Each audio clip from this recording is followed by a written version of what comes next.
Before we get started, the council just met in closed session regarding one item, and there is nothing to report at this time. So good evening, and thank you for viewing the April 15th meeting of the Arcata City Council. The council meeting is being held as a hybrid meeting with both in-person attendance and teleconference access via Zoom. The City of Arcata acknowledges that the lands we are located on are the unceded ancestral lands of the Wiyot tribe. The land that Arcata rests on is known in the Wiyot language as Gudini, meaning over in the woods or among the redwoods. Past actions by local, state, and federal governments removed the Wiyot and other indigenous peoples from the land and threatened to destroy their cultural practices.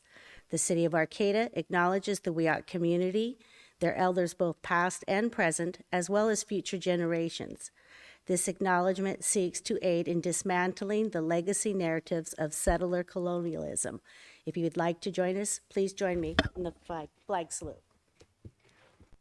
I pledge allegiance to the flag of the United States of America and to the republic for which it stands, one nation, under God, indivisible, with liberty and justice for all. Will the city clerk please call the roll? Mayor White, Present. Vice Mayor Atkins Salazar, Here.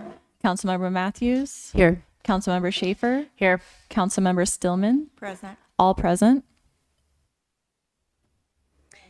I'd like to, if it's possible, make a motion to, on new business, move item D to the top of new business. I'll second. Do we need to do a roll call on that, or? No, it's not a roll call vote. Thank you. Great, all right. So, if, We do need a vote, though. oh, okay. So all in favor, say. Aye. And I am aye, so motion passes. Great, thank you.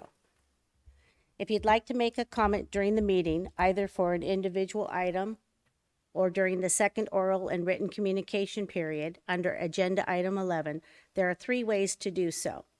If you are here in person, please line up behind the podium when the item you would like to speak on is accepting public comment. If you are logged on to Zoom, please raise your hand when it is time for public comment on the line you wish to speak on. And if you are on the phone, press star 9 on your phone to raise your hand. And when it is time, you will be prompted to dial star 6 on your phone. For these items, we will be taking in-person public comment first, then we will move to online comments. We will not be going back and forth, so if you are wanting to comment, please line up at the podium or raise your electronic hand as soon as that public comment is requested for that item. All right, so that brings us to ceremonial items. Proclamation in recognition of World Tai Chi Day, Saturday, April 25th, 2026. It will be accepted in person by Doug Carroll, and this certificate of appreciation will be read by Council Member Stillman. Thank you.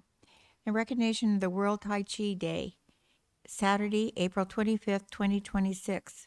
Whereas the World Tai Chi Day is now established in hundreds of cities in over 80 nations annually, and whereas Tai Chi has been called medication in motion by Harvard Health publication for a myriad of health benefits it offers, and whereas numerous studies have pointed to the benefits of Tai Chi for stress relief, improved balance and coordination among the elderly, as well as improved behavior for adolescents with attention deficit hyperactivity disorder. And whereas the world of Tai Chi is meant to bring the community together to learn more about this gentle exercise, a series of mindful, relaxed movements that people of all ages and fitness levels can practice to improve health by boosting the immune system, increasing vitality, longevity, and well-being. Now therefore be proclaimed that the City Council of the City of Arcata hereby recognizes World Tai Chi Day in the City of Arcata, Arcata Plaza at 10 a.m. on Saturday morning, April 25th, 2026, and encourage all residents to attend and visit the worldtaichi.org to learn more. It's dated April 15th, and it's signed by Mayor White. And Doug, who has practiced Tai Chi for 30 years now, is accepting this.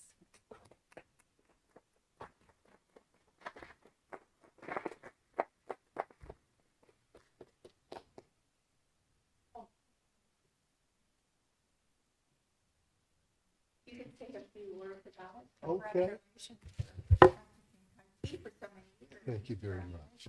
Appreciate that.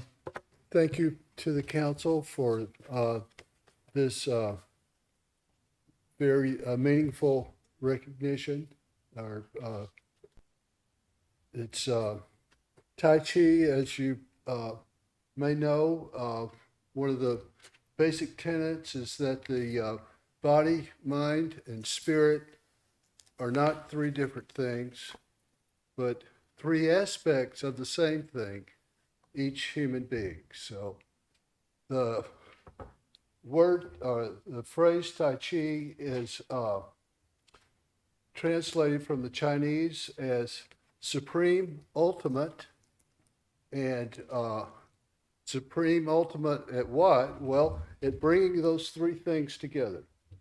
So that's the whole purpose of it. And again, my deepest gratitude to all of you. Thank you. And please come down and join us a week from Saturday, 10 a.m. to noon in the plaza, free, open to the public. Thank you, Doug. That brings us to a proclamation in recognition of Bike Month, May 2026. And it will be Dalton Lee and Wildland Tours who will be accepting this. And this certificate of appreciation will be read by Vice Mayor Atkins Salzar. Whereas bicycling addresses the global problems of climate change, car dependence, and air and noise pollution, it reduces traffic, parking congestion, and noise, and increases physical activity and public health, such that investments in active transportation make communities healthier, more vibrant, and more family-friendly. And whereas the City of Arcata has adopted Complete Streets policy and goals to advance a bicycle-friendly, active transportation network throughout town, investing in active infrastructure such as the Humboldt Bay Trail, Arcata Annie and Mary Trail, and designated bike lanes, as well as Arcata's Bike Share program. And whereas the month of May is National Bike Month, May 6th is Bike and Roll to School Day, and May 11th through 17th, 2026 is Bike to Work or Bike to Wherever Week. And whereas the city and the Bike Month Humboldt Coalition encourage residents and visitors to join the community in supporting and enjoying Bike Month activities in May, namely the annual Arcata Kids Bike Rodeo happening on Saturday, May 30th, 10 a.m. to noon at the Fuente Nueva Charter School Playground. And now, therefore, be it proclaimed by the City Council of the City of Arcata that May 2026 is Bike Month throughout Arcata. The Council encourages everyone to participate in Bike Month activities, encourages the installation of bicycle parking and other facilities to support Arcata's growing number of bicyclists, and encourages people to bicycle as a means of transportation this and every month.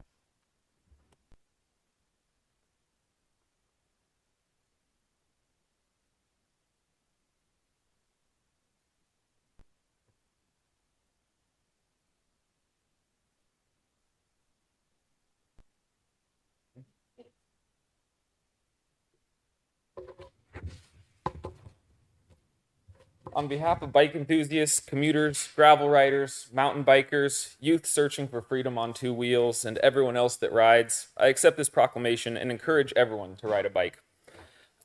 My name is Dalton Lee. I started Wild Trail Tours 6 years ago, and I also perform the maintenance on the City of Arcata Bike Share program, which will be introducing 10 new e-bikes and totaling 60 bikes and 12 stations locally. I'm excited for this proclamation of May as Bike Month to build community and to promote safe biking in our neighborhoods. May will be the annual Bike Month not just for Arcata, but for the nation.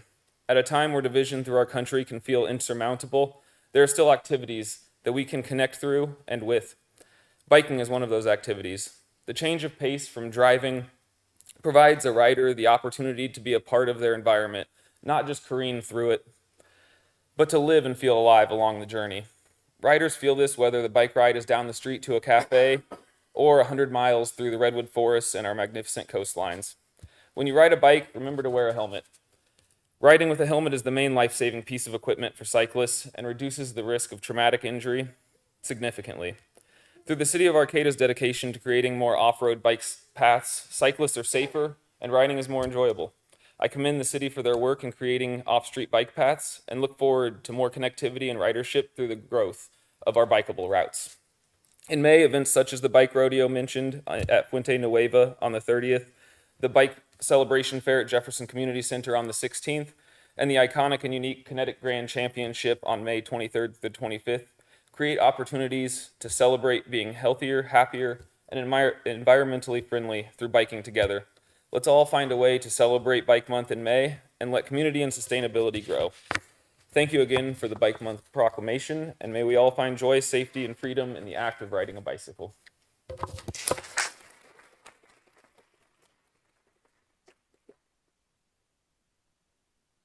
Thank you for that. Okay, so that brings us to reports by commission or committees. Can we receive an annual report from the Wetlands Creek Committees? The annual report from Chair Emma Held from the Wetlands Creek Committee. Welcome. Hi. Thank you. Hi. My name is Emma Held. I am the acting chair of the Wetlands and Creeks Committee. And I know we are well into the year 2026, but I would like to give a report on what our committee completed in 2025.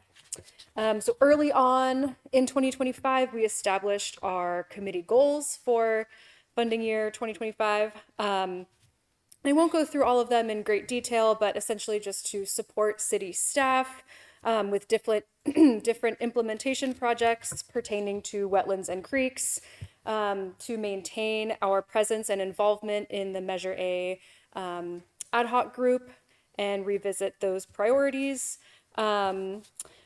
continue partnering with Cal Poly Humboldt students to focus on improvement projects, and then again, just providing recommendations to city staff for wetlands and creeks related items. So with those goals in mind, in 2025, we did receive a presentation from David Loya about the local coastal plan. We provided comments and ultimately made a recommendation to the city to approve those updates. We received regular updates from city staff on progress of restoration projects, including the Annie and Mary Trail connectivity project, sea level rise, vulnerability assessment, provided input for the sea level rise adaptation plan, grant funding opportunity, Jolly Giant Creek restoration planning efforts, Jacoby Creek restoration planning project, and we also provided assistance to Scott McBain, who's a local community member, in installing a data logger in Jolly Giant Creek that measures water level, turbidity, dissolved oxygen, temperature, and connectivity, which is super cool. And we also provided assistance for a few Cal Poly Humboldt capstone classes, one in environmental resources engineering and another in environmental science and management. We attended city council study sessions and provided updates on what we have been working on and received updates from other committees as well. We received a presentation from Cal Poly Humboldt fisheries professor Darren Ward about fish and water quality monitoring studies in our urban streams, Janes and Jolly Giant Creek. And that water quality monitoring is funded by Measure A. We also, just sort of a little tidbit about that, there was monitoring also conducted on Beath Creek in the city's Baylands property, and surveyors found juvenile coho and cutthroat trout. Juvenile coho are also found in Janes and Jolly Giant Creeks. We also received a presentation from Wiyot Tribal staff member Marissa McGrew on sampling efforts in our local waterways, specifically for the chemical 6-PPDQ, which is a tire anti-degradant that comes from roadways and can be have a really negative impact on juvenile coho salmon. And so, as I mentioned, we wanted to maintain a our involvement with Measure A, the Open Space, Parks, and Trails Special Tax. And so the water quality and fish monitoring that I mentioned were both funded through Measure A. So that was really wonderful to see. And that was about it for 2025. Is that all? Yeah. That was a very extensive report. Thank you. Does anyone have any questions or comments for Emma? Great. Thank you. Thank you.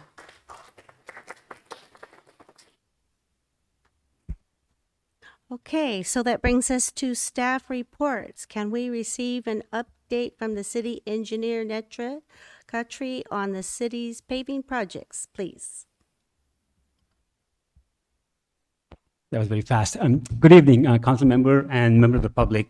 As we are planning our annual paving project, we just wanted to give you a quick update. I know we have a very busy agenda, so we'll be very brief, and we'll just want to give you a quick synopsis of what we plan to do this year. And if you have any questions, please feel free to ask. So I have one of our engineer who's working on the project, Ryan.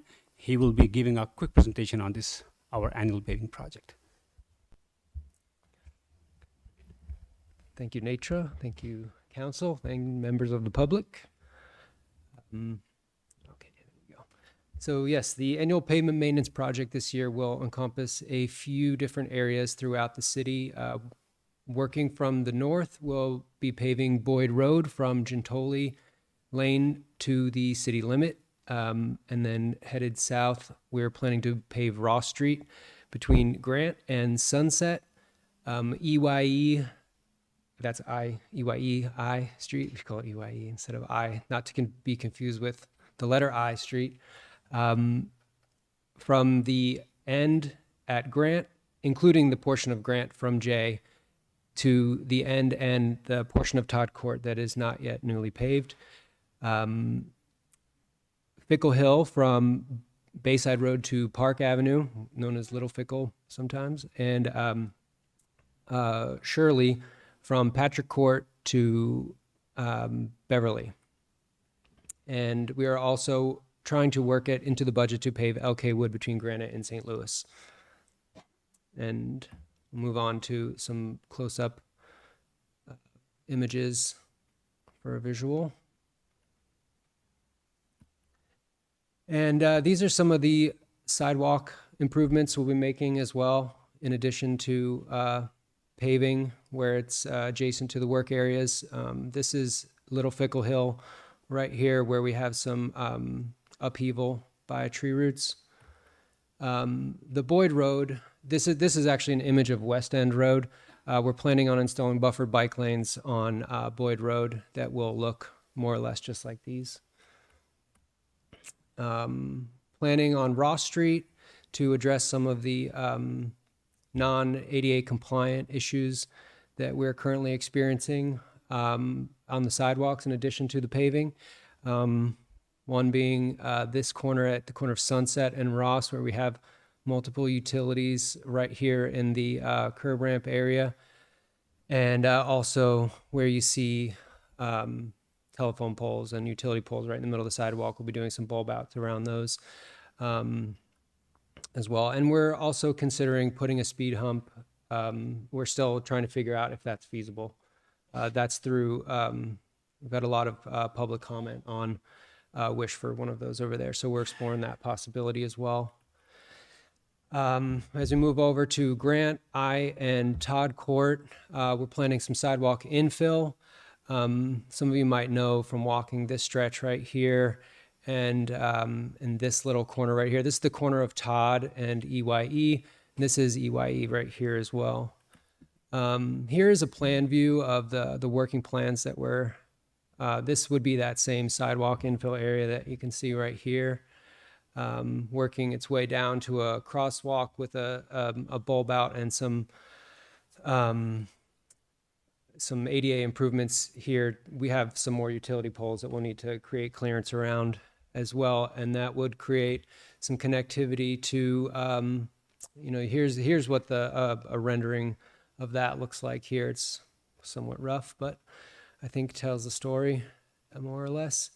And the goal here is to create connectivity from Sunset around the back way if you're coming from Sunset all the way to the Annie Mary Trail. And here's over here where you can see Larson Park and Annie Mary Trail here.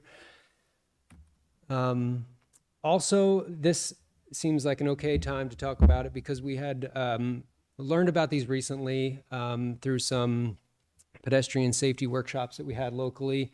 We're not sure if we're going to be able to work it into this project, but we did want to sort of bring it into the public conversation that this is something that we're considering. They're called advisory bike lanes and also known as edge lane roads. It is a somewhat lesser known traffic pattern that is seen in the United States. It's more common in Europe and some places, but it's essentially a traffic pattern that explicitly provides pedestrian and cyclist priority on the streets, whereby there is no center lane, center line, and there's two edge lane lines. And when there are bikes in the lane, the cars yield, let the bikes pass, and then they can move over if there's no one else in that lane. So we're still trying to figure out how to implement this. I think there's some chatter about it in our department, and we like it, but we're still trying to figure out how to implement it and how to implement it wisely, and also with ample, support from everyone that would be needed. Here is just a little bit more about edge lane roads. I won't read it right off the slide for you, but. And this is what a sort of tester would look like if you were to imagine, a sort of test scenario. And that's the annual pavement maintenance project presentation that we've got for you today.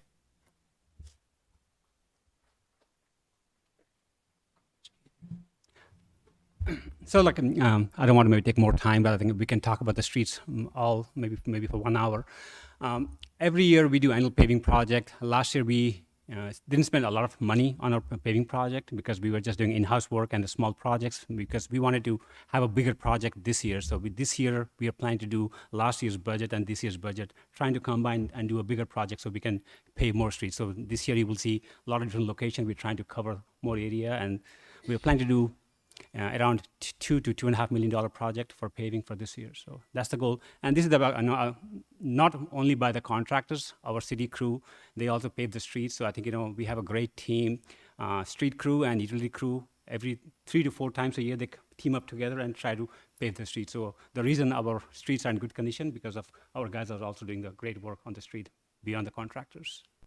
And every time when I do this presentation, I just want to maybe also show you where we stand. PCI, Pavement Condition Index. That's how we rate our streets condition nowadays. Right now our city-wise, it's at 58, which is here. 10 years ago it was 69. Definitely it's going down. We want to be where somewhere between 60, 64. I think that's the ideal goal. 70 is perfect, but I think that's a hard goal to reach. We would need to spend $5 million a year to get the level of 70 PCI, but our goal is to maybe keep 60 to 64 PCI. So we are doing okay, but I think definitely we need to maybe put more funding on the streets so we could have PCI of 64. So with that, we will take any questions if you have. Otherwise, we will have next update on our waterline project. Thank you. Thank you. Lots of great projects, so I'm excited. I did have a quick question. If we do the advisory bike lane, where would that be implemented again? The edge lane road, we just wanted to introduce the concept. We were Okay. hoping to do that on EYE Street, but Okay. we are not fully ready yet. So in future, it will be mainly on the local streets where there's not a lot of traffic. Sure. Thank you for that clarification. Thank you. Other questions, comments, clarification? Nope. All right, that was an excellent presentation. Thank you very much. All right, so can we receive an update now on the steel water line replacement project from City Engineer Netra Kache, please? Definitely. I'm going to hand this to Steve, but I just want to maybe mention something. It's been exactly today, it's been a year when we awarded the project. On April 16, 2025, we awarded this project to Makala Construction and we started the work. It's been exactly 1 year and we are at 50% mark. There's more, 50 more to do, but before I go in detail, I'll let Steve talk about the project. So, Steve. All right, thank you. I'm here to present about the steel water line replacement project. It is a citywide replacement project targeting about 10% of the water infrastructure in the city, approximately $11 million self-funded through city funds. And we're targeting some of the oldest infrastructure in the city. We have some of these, I call them artifacts, and say that because some of these components are likely over 100 years old. And these are sections of steel water line, which are very difficult to not only maintain, but even to repair if there's damage or a leak because of the differences in material and just how antiquated these components are.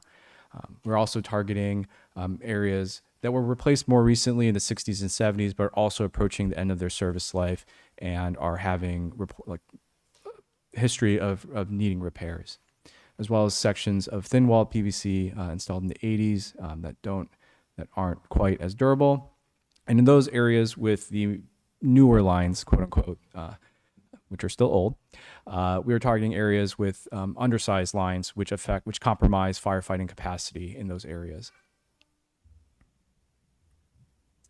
And here are some photos of the existing infrastructure. And at the top is an old galvanized steel service line. So this was a service that extended from the city's water main to the meter. And we're not able to document if there's leaks on that kind of infrastructure because it is behind the meter. And so when you're looking at services like these, they are leaking, gallons of water per minute or hour, and we are suffering losses which aren't accounted for, which impacts costs to the ratepayers as well as the city.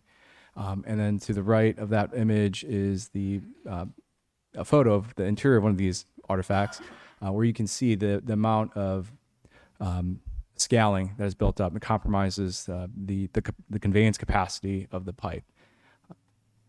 And below that is a record drawing that shows when most of the steel water line was replaced within the city. But at the intersection there, it basically stopped. There was either for traffic or other issues, they did not replace that section. And so these are the donut holes we're targeting with this project. There are still close to 100-year-old, if not over 100-year-old valves and piping. And so with the new infrastructure, we do have some of the newer pipe in blue on the table there. It is PVC C900, so there's a reduction. It's pressure rated. It's a much thicker plastic. There's reduction in breaks and loss of water. We're also installing upgraded control valves so that we can isolate sections. One of the biggest challenges our utility crews face if they're responding to a break or a leak is they may have to, quote unquote, chase the isolation valves to another block or potentially 2 blocks over. When these valves are 100 years old, they just don't work. And the upgrades for the sizing of the fire services or the water lines, in several of our subdivisions, increasing them from 4 inches to 6 inches brings it to modern firefighting capacity. And as part of that, we're also adding fire hydrants to meet the coverage requirements, and that actually has a side benefit of reducing homeowners insurance rates. So if you do see a new fire hydrant in front of your house, notify your insurance company and get your discount. The other benefit is there is increase in water pressure and flow to several neighborhoods, and this is most apparent for multifamily residents. Here's some photos of the new infrastructure, new fire hydrants, new water meters, and a new control valve cluster. I just want to discuss the water meters. I'm sure is brought up before with respect to our application for a grant. These meters have smart reads, and so they communicate every 15 minutes. And so we have up-to-date information. Of the 331 meters that was installed in the past, since the beginning of the project, we were able to detect leaks within a month in 12 of them. Recently, in the past couple of weeks, one of our business owners received a water bill that was up to date now with the most recent since the new meters were installed, and we were able to identify a 45-gallon per hour leak that was not read from the old meter because of the age of that meter. Once the new meters are installed, you can actually log into or create an account on ionwater.com using your information, and you're able to sign up for leak notification. So you're immediately notified if the meter detects atypical usage.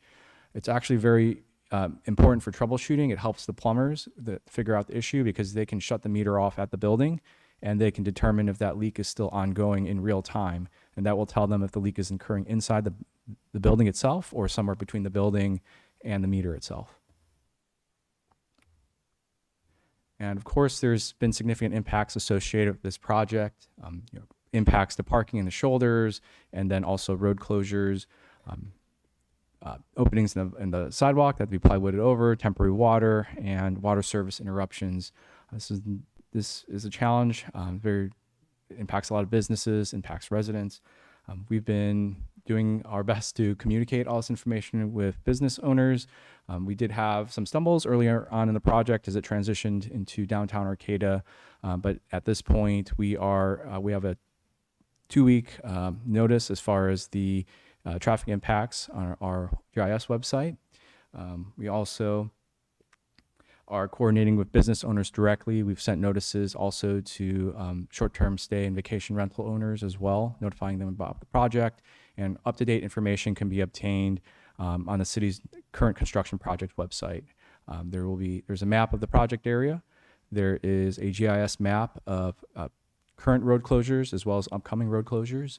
And we're coordinating directly again with businesses to help minimize the impact. This past week, we had paving to close up the trench that was from the water main project along 14th Street between G and F Street. And we coordinated the business owners as well as the contractor to ensure that paving occurred when the businesses, Cafe Phoenix and the Pho Huang, during Monday when the businesses were closed. So we're trying to be strategic as we can to minimize impacts to businesses. And I also want to outline we've been having a very good relationship with the contractor who's been doing the project, and we've also received good feedback from the public about how friendly and helpful they have been. One of the neighbors on Stewart Avenue actually bought lunch for the whole crew, spent $500 to buy lunch for the crew. So it's been a good relationship there. I also want to highlight, upcoming water system projects that we're targeting 2027, 2028, the water meter replacement project, seeking grant funding for that. And again, the purpose would be to ensure that these aging meters are replaced so that we can actually capture the actual usage and help address leaks. And then we're also targeting in 2028 another phase of this water line replacement project, targeting any sections of old pipe that we've identified, as well as additional sections of historically failing pipe.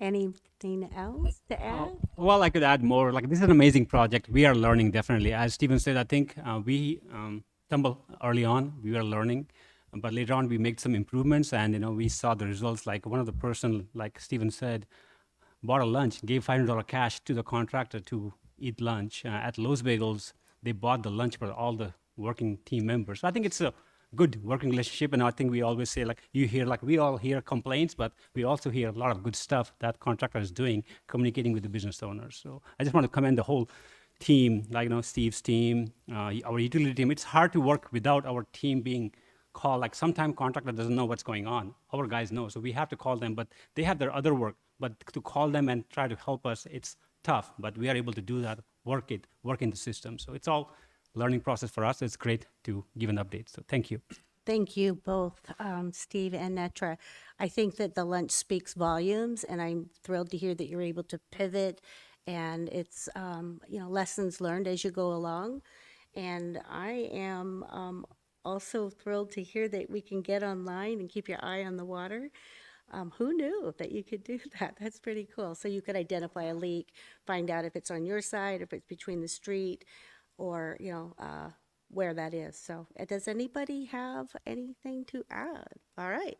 Well, Yes, can I please. say something? Okay. Absolutely. So I think in one hand, it's got to be really beneficial for the city as far as the city employees who are called out often on weekends, nights, and so forth because we have leaks somewhere in the city, and being able to take as much of that away so that we don't always have to have people on emergency in order to do that, which is also having our employees working overtime or on whatever it might be.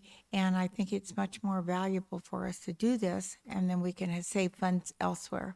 So I thank you for that.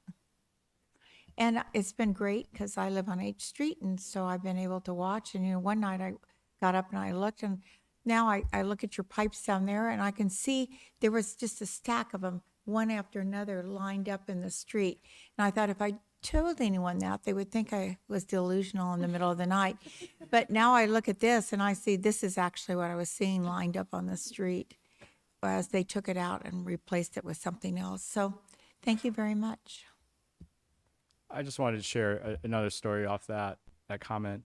Was in 2 instances on this project, we had water main failures basically a couple weeks to a month ahead of when those mains were supposed to be replaced.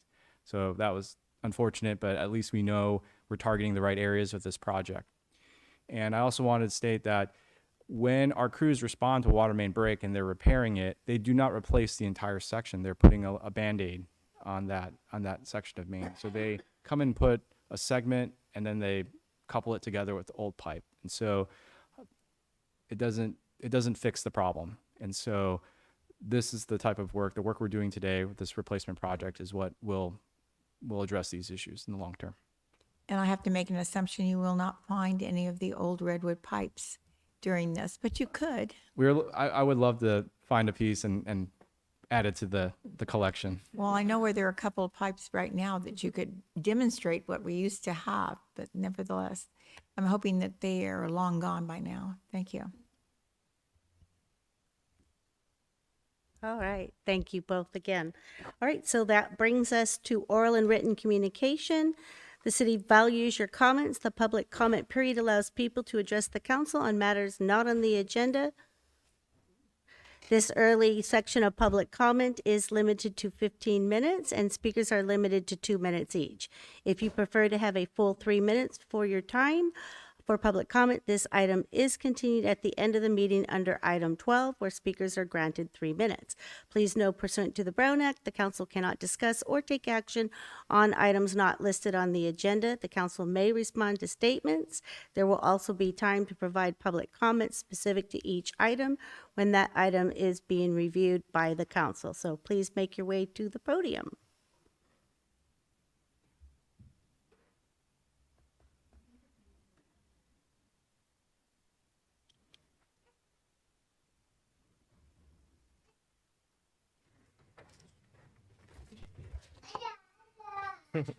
Ready for me? All right. Thank you.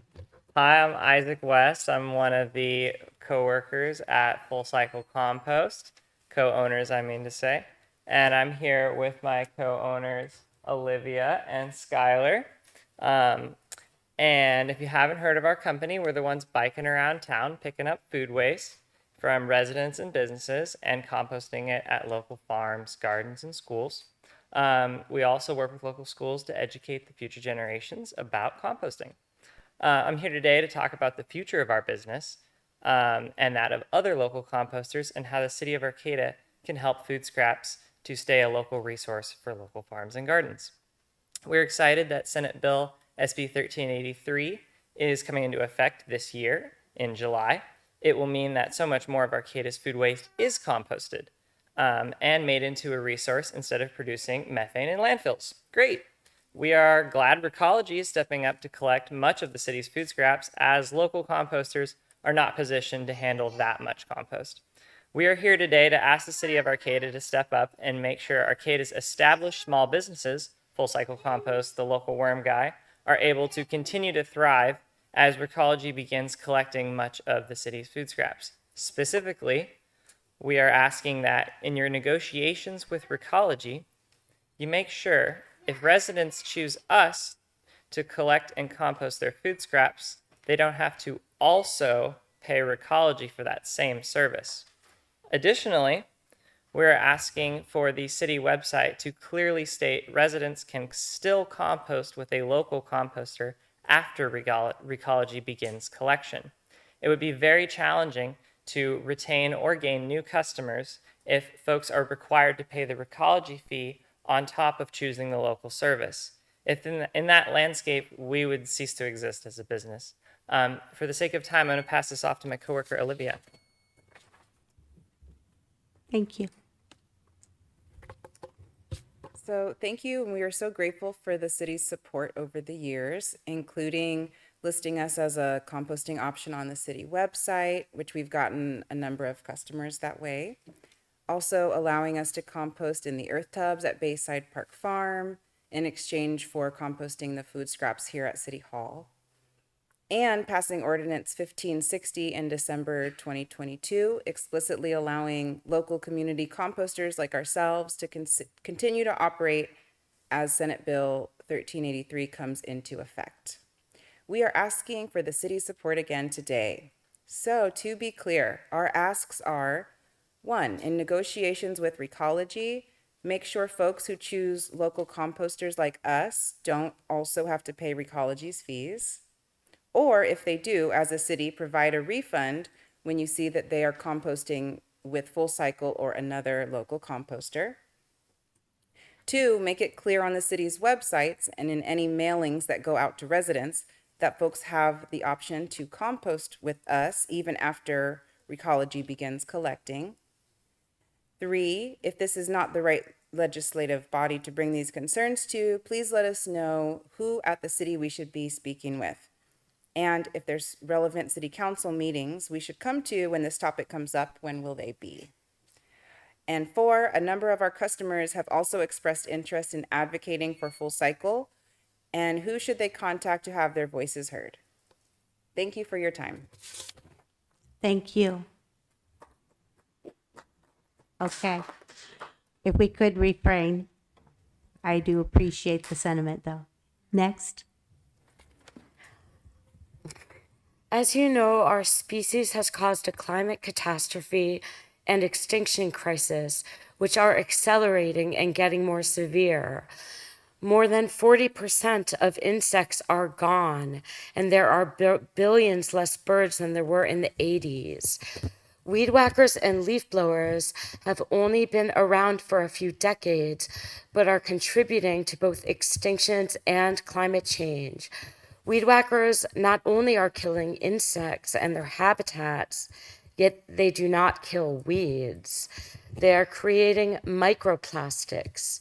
Litter, both visible and hidden in tall weeds, gets chopped into smaller pieces and left there to disintegrate. I have talked with landscapers, and those who knowingly weed whack litter say it's not their job to pick it up. This weed whacked litter I collected in half an hour is just a minuscule fraction of styrofoam, plastic, and other toxic trash being weed whacked into microparticles every single day. We are breathing, drinking, and eating microplastics. We are in an emergency, and all life on Earth is at risk. Here is a quote from a recent article in the Associated Press about birds in North America going extinct. Cornell University conservation scientist Kenneth Rosenberg said the species declining fastest are often considered pests, such as starlings, crows, and sparrows. But if our environment cannot support healthy populations of these extreme generalists and extremely adaptable species that are tolerant of humans, then that is a very strong indicator that, oh man. Thank you for your comment. Next. Hello. First of all, thank you for paying so much attention to such an important need as this. I must say, It's obviously very important to upgrade this infrastructure. However, we happen to be in a pretty big economic crisis right now.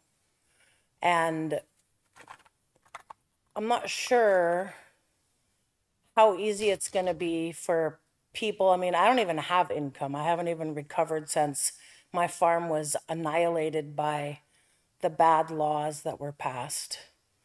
Plus, I'm chronically ill and I'm only 50. There's people who are in worse situations than me. It concerns me to have 100% increase. So, I hate to that's- interrupt you, but you will actually have an opportunity. Are you talking about water rates? Yeah. Absolutely. Isn't that And what this there's a hearing is for? specific time that we will allow you to do that. This is actually time for things not on the agenda. New business coming up shortly. Can you Promise. just take that comment, please? Because I have to go. Yes, go ahead. Okay, that is what my main concern is. Thank you very much. And I just think it's irresponsible not to consider people. We don't have the economic strength. Some people are like, yeah, no problem. They have a contracting job. A lot of people are going to Reading to get jobs. We're not in a super like flowing economic state right now. And I don't see anything. We want to talk about something non-water. Please look at other highly efficient tourism places and copy them. Enough futzing around with silly things.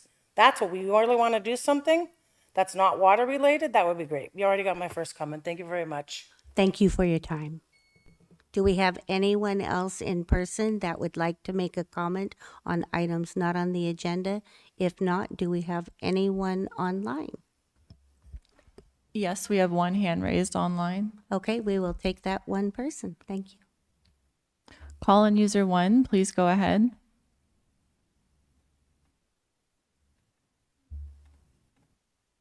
Call in user 1, please unmute yourself. Hello? Hi, we can hear Can you. you hear me? Hi. Yeah. So, I'm so sorry. Just 1 second here. I'm sorry, Mayor. I've just had a technical difficulty. I'm trying to fix this. Oh, nope. My apologies. Call in user 1. Can you please try unmuting yourself one more time?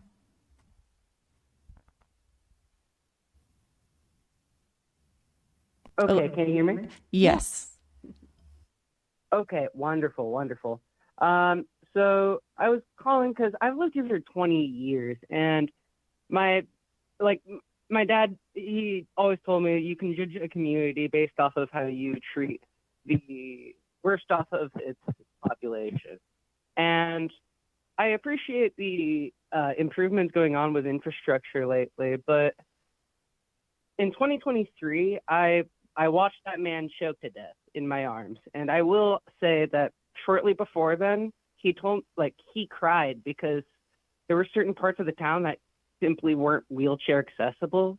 Like the sidewalks are so narrow that with a wheelchair, he'd have to kick people off the road. And given the homelessness issue in our local community, sometimes there would be people trying to start fights with him for using the sidewalks. And I think, honestly, if our community is being judged by the way that we treat the worst off and stuff, our community has a lot more to be desired when it comes to the way we treat the disabled. When it comes to, I hear people talk about land acknowledgements and giving proper acknowledgement for homes and stuff while we're kicking people out of their tents. The homeless people, the people, as the woman before mentioned earlier about the economic issues in our local area, I can't blame those homeless people because it's so hard to get a job around here. There's no potential, and I just want this community to be better off. What can you do to make this community actually raise the bar for the worst off locals? End of comment. Thank you for your comment. Okay, so that will now bring us then to the consent calendar. All matters on the consent calendar are considered to be routine by the City Council and are enacted in one motion. There are no separate discussions of any of these items. If discussion is required, that item is removed from the consent calendar and considered separately. A, approved to waive reading of the text and consent to read by title only for any ordinance on this agenda. B, approve the minutes of the City Council meeting of April 1st, 2026. C, biweekly report on disbursements. D, adopt ordinance number 1584, an ordinance of the City Council of the City of Arcata repealing Article 12, Public Safety Committee in Chapter 3, Boards, Commissions, Committees, and Task Force of Title II, Administration of the Arcata Municipal Code. And E, approve the purchase of a submersible pumps and controls for the Xylem Water Solutions USA Incorporated in the amount of $413,173,036. Is that right? $36. And approve necessary associated related actions. Would any council member or staff like to remove an item from the consent calendar? Okay. Do we have any members of the public waiting to comment on any of the consent item calendars? If so, Hi, my name's Joanne McGarry. I think it's item D about the Public Safety Committee being dissolved and an ordinance needing to come into place for that. And so I just wanted to say that I understand the need and desire and appropriateness perhaps now of not having a public safety committee, but as I mentioned at the last meeting, I do hope that if need be, the city is ready to implement another public safety committee or perhaps something like an oversight committee so that we are at the ready should the need arise and we want to take quick action on a very important safety issue. So I am all in favor of this happening now, but I want us to be prepared in the future if we need to be. thank you for your comment. Do we have anyone online? No, we do not.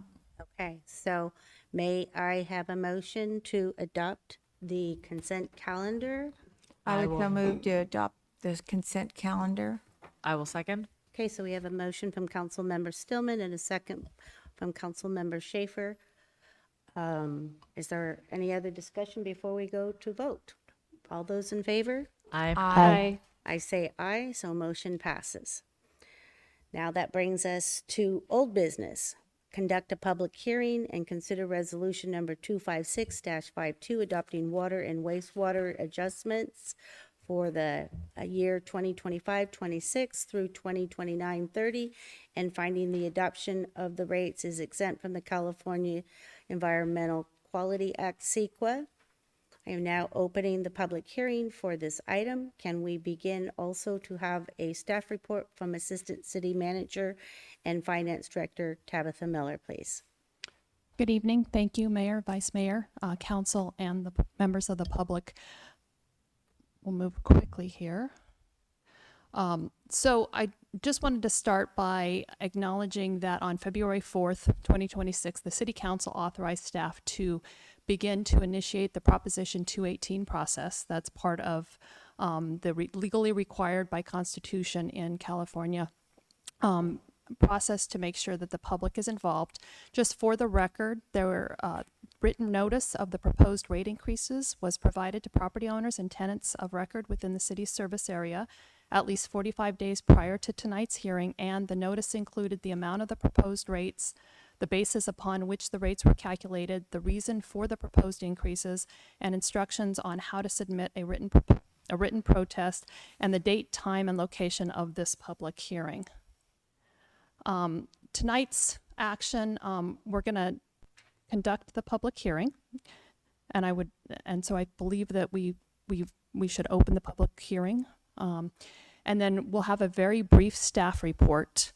I'm going to limit it because we've gone through this on a number of occasions with the City Council. We began talking about this back on October 15th, 2025. You received a pretty extensive report from our rate consultant, Bartle Wells and Associates. We've also, that came back on February 2nd and presented to the City Council, much of the same information, and expanded on that. And we had a public workshop on February 25th, which also included some of that same information, and we had staff and our consultant available to members of the public. We will hear public comment. We'll close public comment, and then you will direct the city clerk to count the results of the protest and announce whether a majority protest exists. We'll close the public hearing, and if, yes, the majority protest exists, then council cannot take action on the proposed rates. On the other hand, if no majority protest exists, council may consider adopting the resolution 25652, which is the rate increases for the 5-year period. So the protest participation is pretty important, and this is kind of the last chance anybody has to participate in this process. I do have papers and pens if anybody is interested, but only written protests count towards stopping the rate increase, so it must be in writing. It needs the name and signature of the party who is turning it in. Identify either your property address or your parcel number, and you're allowed 1 per parcel, and clearly state the opposition to the proposed water rates and wastewater rates, and that can be 1 sentence. It doesn't have to be complete, and it must be received during this public hearing before closure. And so if anybody is interested, please help yourself and make sure we get them to the city clerk before the end of the hearing. Just a couple considerations that I wanted just to remind the public and also City Council. If the rates are approved this evening, the adopted rates do establish the maximum. They are not absolute, and you certainly, over the next 5 years, can adjust those down or even skip increases if circumstances change and the financial situation is different. So that's always an opportunity for you. The rates cannot exceed the cost of providing the water or wastewater service. So at any point, if we look at our financial, it's never what they say. So again, if the rates exceed the cost at any point in time, we actually have to adjust those costs downward. We can't collect more than the actual cost. And sometimes that can be done by not having rate increases going forward or reducing those. And the idea is that it will be a proportionate cost recovery. So the idea is that it's fair and equitable to all categories. I made this short and sweet so that you can hear from the public. This is about hearing from those folks. It is a public hearing. I do want to say, though, that Bartle Wells is on the Zoom call, Eric Helgeson, who also did the presentations earlier, and I'm more than willing to answer any questions for City Council that you may have regarding the rates, the increases, or the process. Okay, so do we have any questions or comments from council before we have the public comment on this item? Yeah, I just wanted to ask a question because it was something that I was thinking about, because obviously the largest opposition that we're going to receive to this has to do with the financial burden of it and what is currently happening in our economic situation. And I wanted to ask if the city has, or have we looked into offering, something like PG&E does with their care program, low income discounts, or what, safeguards do we have in place to help folks that might be behind on their water bills or unable to pay those rates? So I don't know that we opened the public hearing. I want to make sure that we did that. We did in the very beginning, but okay, we did. I'm sorry. Open it again if we need to. You did. Okay. Thank you. A little nervous. To answer Councilmember Schaefer, we did early on look at the possibilities, and many cities piggyback on the PG&E program. Basically, if you qualify for their CARES program, you would qualify if you have the ability to at a local level, and the discounts range from 5 to 20% depending on the entity. The challenge we have, and this is certainly something that the City Council can consider, and we can certainly look at putting in place, is that locally, we've been told by PG&E that approximately 50% of our population qualifies for the CARE program. And if you look at how our rates are made up, it's about 70% residential overall, the revenue that comes in, and 30% commercial. So if if 50% of that 70 qualifies, that's about 35% of the total income. And so even at a 10% reduction in those rates for those folks, it is about a $550,000 a year cost. There are a couple ways that you can pay for that. You can't use other rate revenue to pay for those programs, so you are limited to things like late fees and penalties, which is a little bit unfortunate because typically the folks who need the most help with their bills are the ones who are actually paying those penalties. The second way to do it is general fund or you create some other revenue source to do it. I will tell you that for us, the penalties between both our water and wastewater funds in a given year are somewhere probably together combined are about $100,000 to $150,000. So we don't have a lot of current revenue that can be used for that, and we would have to look at alternative funding. The other option is to try to look at something outside of the city, look at nonprofits. Unfortunately, we have in the past had federal and state funding that helped us help folks with their utility bills. That money we don't have any available right now. So I am certainly open to looking at those with the city council and considering those as we come up on this next budget year. But that it isn't the easiest thing to do. Thank you. That was a thorough answer, and we can, I guess, look into it as we find other opportunities. We can certainly, like I said, raise it again during the budget process. Sure. Okay. Stacy. And then for folks that are wondering what that the number is to stop us from forward motion in this, it's 2,521 written responses, and so how many have we received so far? Thank you for reminding me that. So I believe we had received 37 protests prior to starting the 218 process, and is it 29 that we've received as of today? Yes, as of the start of this meeting, we're at 29. Okay, so people that are wanting to protest it should still do that, because that's important that you are on the record with your thoughts. But we would need a deluge of those coming in. Does anyone else have any questions? If not, members of the public that would like to comment on this items, please, if so, line up at the podium now or raise your Zoom hand for public comment on this item. Do we have anyone online? Don't see anybody in person. No, we do not have any hands raised online. Okay. So at this time, we do not have a majority protest. We would ask, we would direct our city clerk to actually officially report that back out. Absolutely. Thank So you. could you count up the results of the protests received from property owners and account holders, and then please announce whether the majority protests exist. I got 66. Okay, and to the members of the audience, if you have a letter of protest, please bring it up front and I will add it to the tabulation.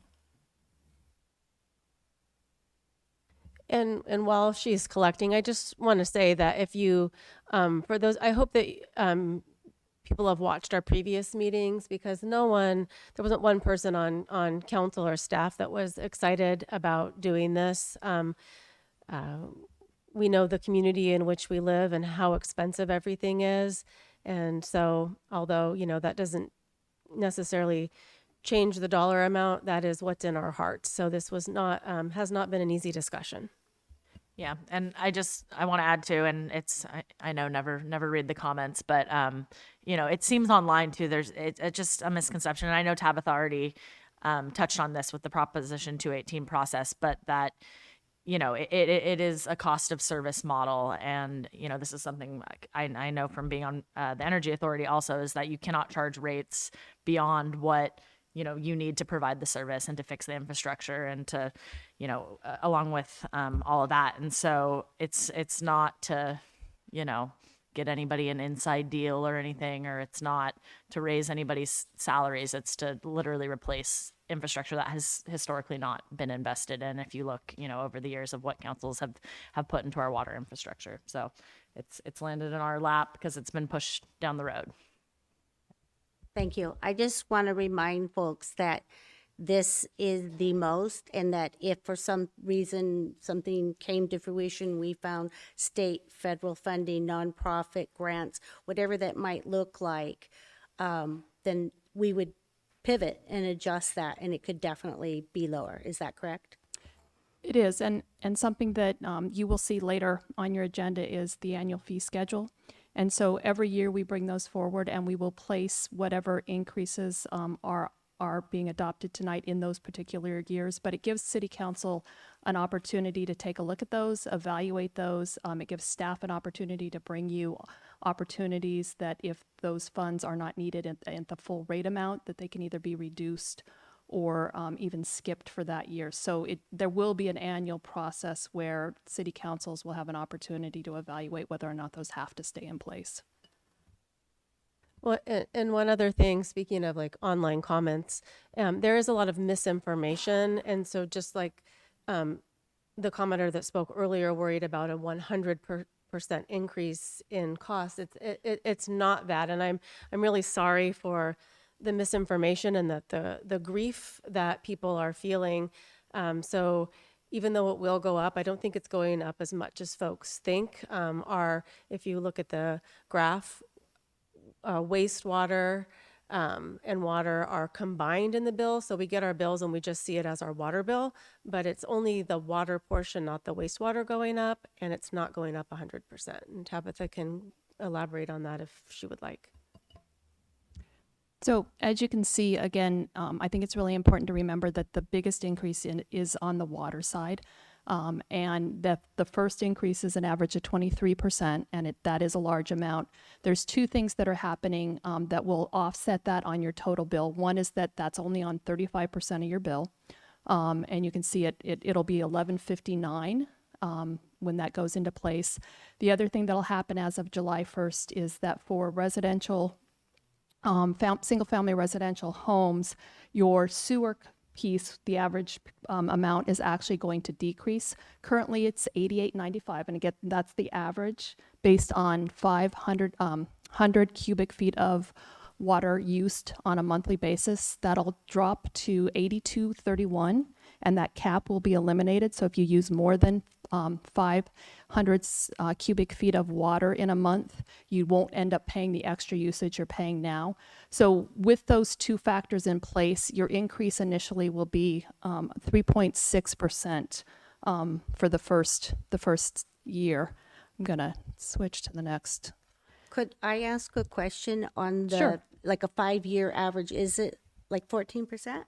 It's so over the Wow. 5 years, it's actually your total bill will increase 39%. Okay. Or $53. Okay. So it'll go from where it's at today to it'll be almost equal water and wastewater at about $191.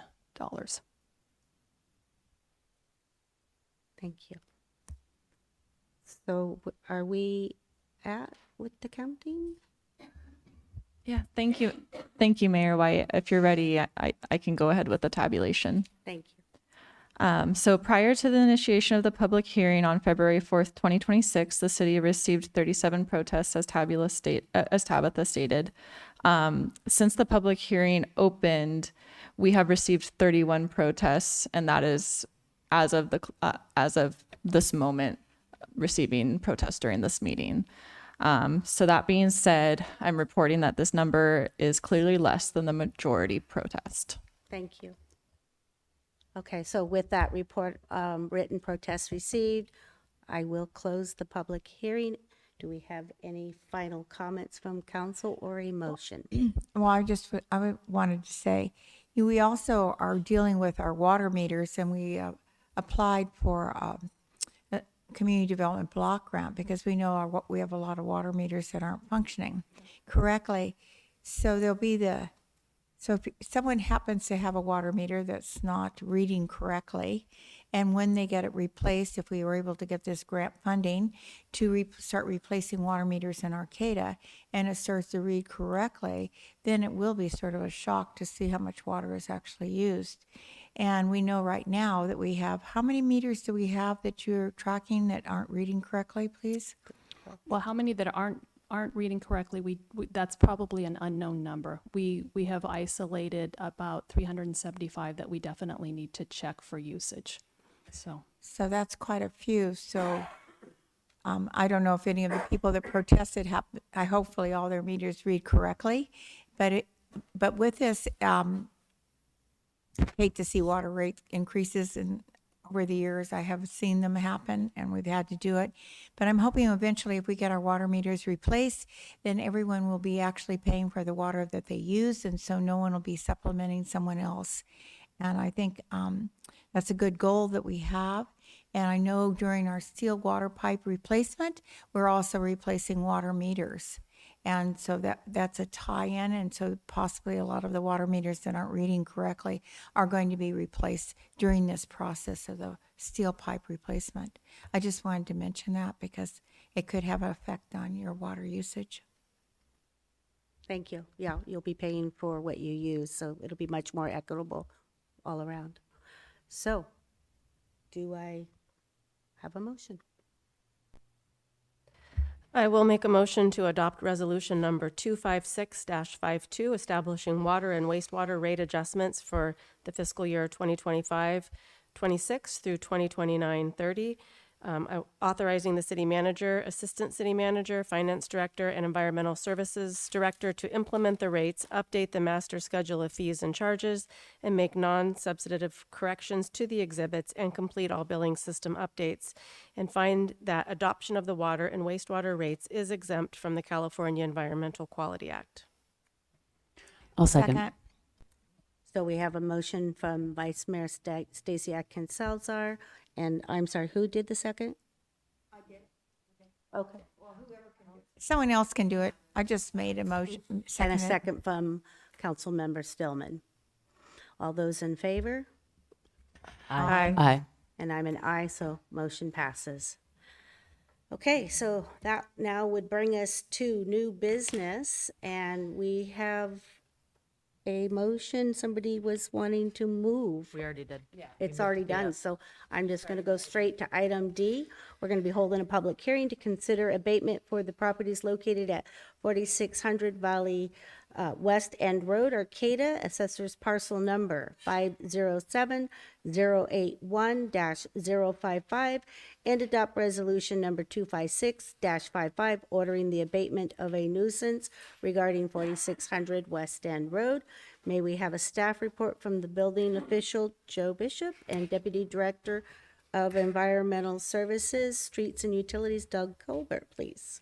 Yes, thank you.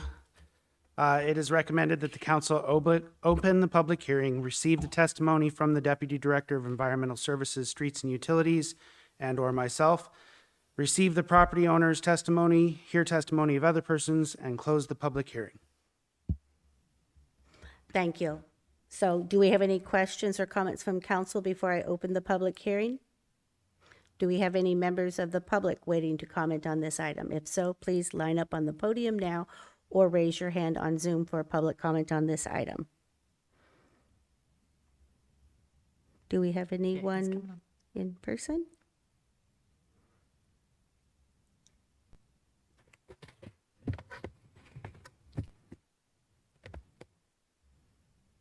Go ahead. Oh, thank you. Well, after coming here tonight and listening to your water problems, I think mine's a little easier with everything you got going. But I'm the property owner of 4600, and I've got multiple valves throughout the city, but two of them failed. One was a 3-inch and one was an 8-inch. I called Ryan Rousseau Plumbing out of Blue Lake.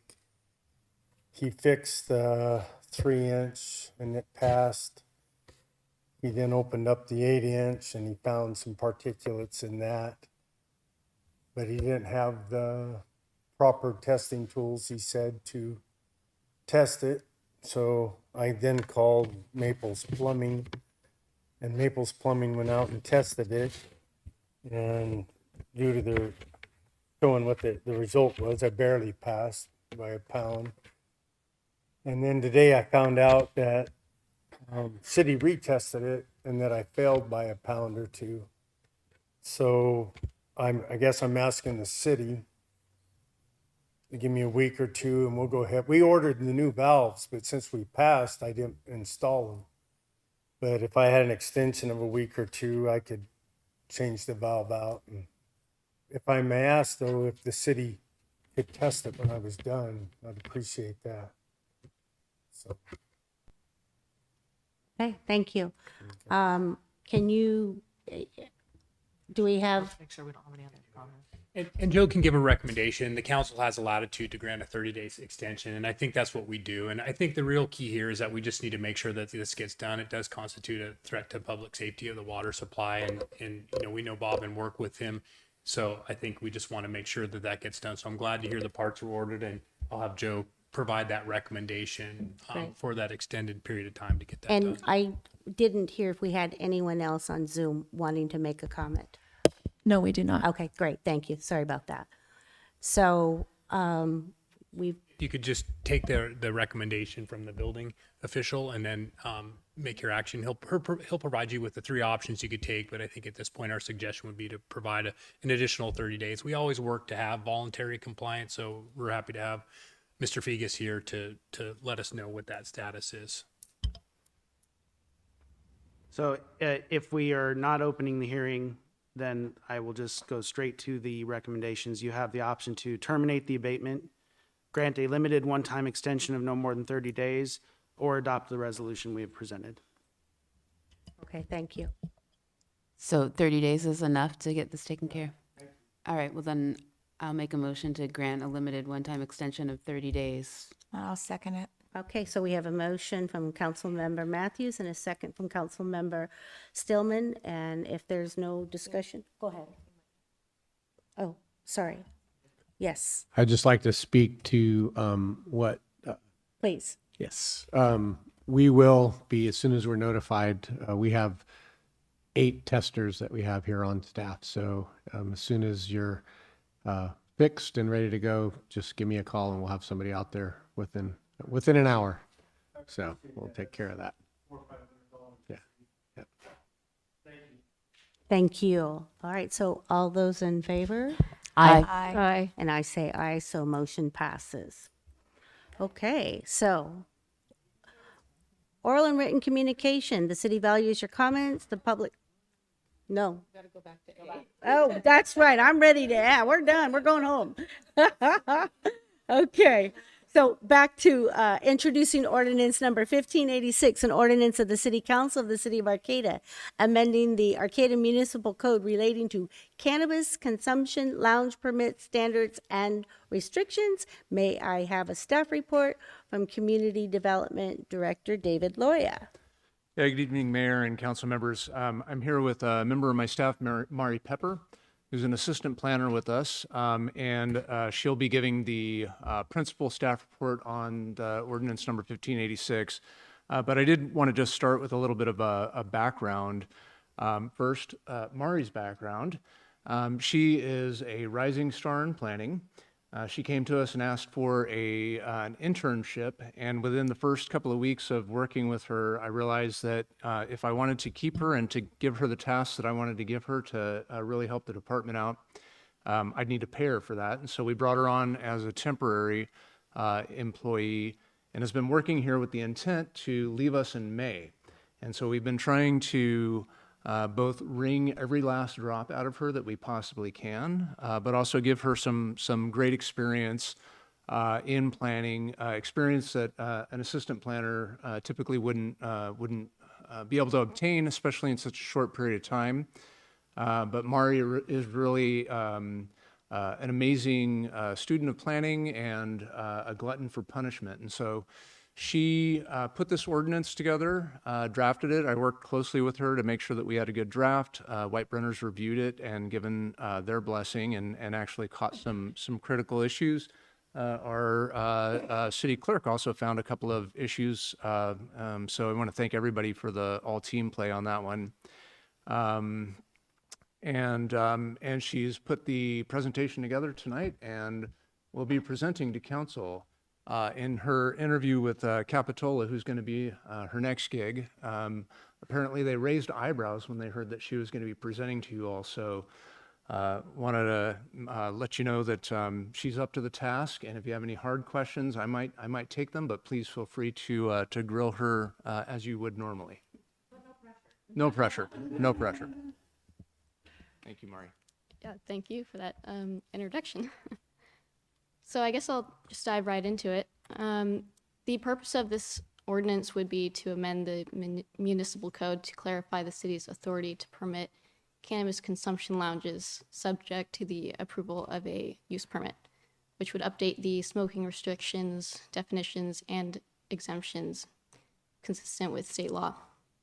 The amendments also clarify the city's authority to permit temporary cannabis consumption at special events through a special events permit, consistent with state licensing requirements and local approval processes. A little background, in 2016, the Medical Marijuana Innovation Combining Zone was created, which allowed commercial cultivation, manufacturing, distribution, and retail sales of cannabis. In 2018, the Arcata Land Use Code was amended, creating a permitting pathway for cannabis consumption lounges, but the municipal code updates were deferred pending evaluation of local intent and interest and demand. This ordinance establishes standards by defining cannabis consumption lounge consistently throughout the municipal code. It limits cannabis consumption lounges to areas in or attached to licensed retail or micro businesses, not visible from any public space. It requires that on-site consumption be expressly authorized by the city, and it aligns local smoking restriction exceptions with state law and the Arcata Land Use Code.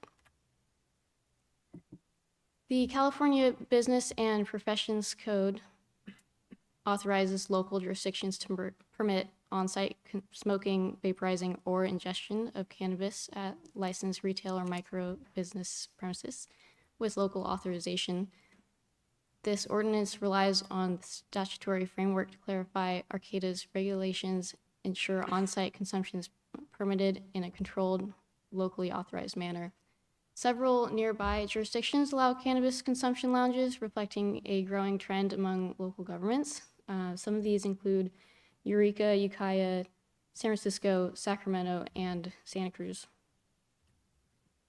The ordinance advances city objectives by providing regulated, enclosed locations for cannabis consumption to enhance public safety and livability, reducing conflicts and impacts caused by unregulated or public cannabis smoking.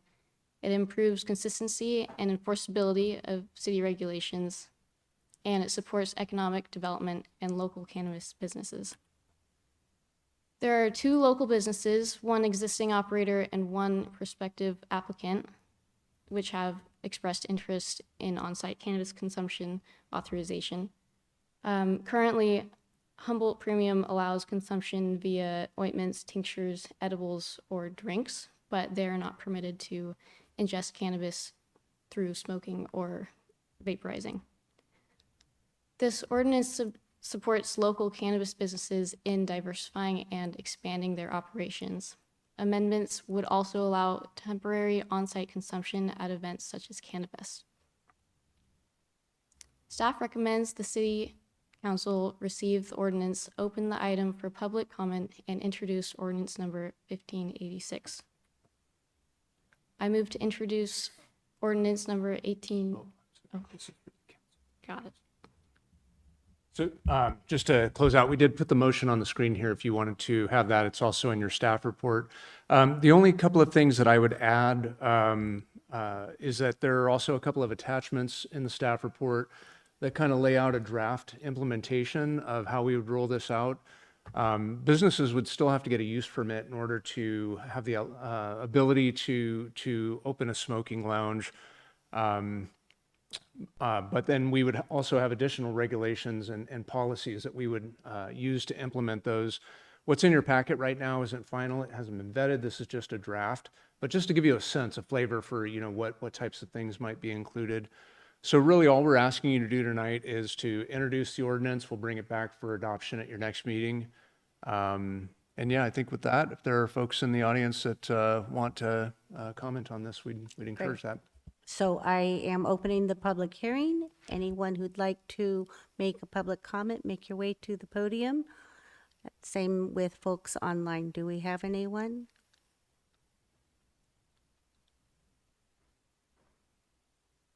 Thank you. Evening, Council. My name is Misha Blacker, and I just wanted to voice my support for this ordinance. I think it'll be great for Arcata's economy, but also for our community because it'll provide a much-needed third spaces for people to meet. And so I just wanted to thank all the city staff that worked on this and thank the council for adopting it.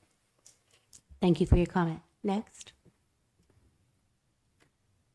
Good evening. My name is Michael Betancourt. I am one of the partners in Pacific Paradise, one of the interested parties referenced earlier, and I too want to voice support for this ordinance.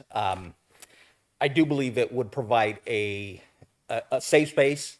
I think it would actually indirectly put heads in beds, which we want to draw tourism into the city. I think it would give our 3 customer segments, each of whom are regularly asking for a place to consume, the opportunity to do that, because right now it doesn't exist in the city. So what we're hearing is that customers are actually leaving the city and staying elsewhere where they have access to lounges. So for all those reasons, I would urge you to vote to adopt this ordinance. Thank you. Thank you for your comment. Next. Good evening, council members. I am Jennifer Henson with Pacific Paradise, and I'm here to discuss tonight why I feel there is a need for consumption space. For me, it's about safe access and a safe space. The majority of our Arcata community lives in dorms at Cal Poly, living in apartments, either renting a room in a house or rentals. These all come with strict no smoking rules where one can be evicted from their living space. So allow us to create a place where people can meet up with friends before taking in a movie at the Minor, a few doors down, taking in a show over at Humbrew's, and I have yet to mention the Tourist. They are usually in hotels and often ask me personally, where can I smoke this? We have no real answers for them. We usually point them towards the alley and suggest that they keep a low profile. How about instead we offer a place where they can have a bit of a tasting like they do in Napa? We would be able to offer nothing but local flower that they could set up as a tasting as they get to do in Napa. So the possibilities are endless when including tourism, but a safe space is much needed for our community. So I appreciate you hearing me out. Thank you. Thank you for your comment. Do we have anyone else in the public that would like to comment on this item? If not, do we have anyone on Zoom? No, we do not. Okay. Any final comments from council at this time? I actually have 2 questions, but don't worry, they're not scary. I support this. But I wanted to know for the use permit, is it something that would come to council or is it done over the counter with the planning department? The use permits go to the Planning Commission. Oh, yeah, those guys. Okay. I was like, more hearings. Okay. And then, yeah, normal appeal processes if that happens and whatnot to us. Okay. And then I just also wanted to ask, which I kind of think I maybe know some of the ideas in my head already, but why not outside? Is that just to have, I guess, greater control over the smell and things like that? But So Mari's done a whole lot more research on this than I have, and what I'd say is that we definitely want to look at that. I know when we have some spaces that were designed so that they were outside, so that they would kind of in anticipation of being able to have smoking lounges outside, and so I know that when we were developing these regulations, we were way ahead of the state. And a lot has changed since that time. So, I guess what I'd say is that, I'll ask Mari to kind of comment on the portions of state law that suggests that it needs to be inside and contained. But I also want to stay open to the idea that, maybe we can find a way to negotiate through that in state law, in particular for businesses that have already created a space that was sort of designed around that concept initially. Mari, can you provide a little more context? I don't think in state law it specifically says it cannot be outside. I think a couple of other local jurisdictions don't allow it to be outside, though. Okay. we'll keep an open mind.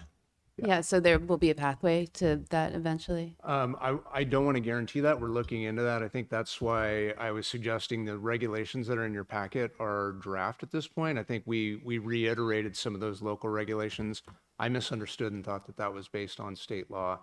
And so we'll definitely look into that. It seems real appropriate to me, especially, and I'm sorry, I forget the Humboldt Premium, I think, the old V&N. That's really appropriate as an outdoor space. There's really nothing else around it. There are no other people to offend with smoke in that location. And the reality is that, you know, people are smoking on our sidewalks all over the Yeah, place. I was going to say, let's be honest, like Yeah. consumption is happening. Yeah, I can't believe like it's 2026 and Yeah, so I think that is a suitable way. You know, we've already permitted it. In fact, I was under the impression in their use permit that we had written in a provision that if it was allowed in the municipal code, because of this conflict, we couldn't say, yes, you can do it, but that if it was ever allowed in the municipal code, that they could go ahead and authorize that there. That's not the language that's in their use permit. They'll have to come in for an amendment. Can you put that back up on the screen, the ordinance or the motion?